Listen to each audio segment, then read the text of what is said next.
Because of the Lord's great love, we are not consumed,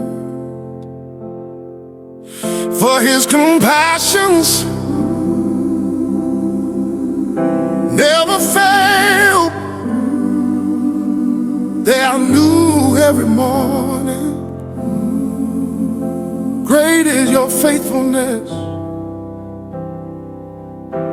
I say to myself, the Lord is my portion. Therefore I will wait for Him. The Lord is good to those whose hope is in Him, to the one who seeks Him.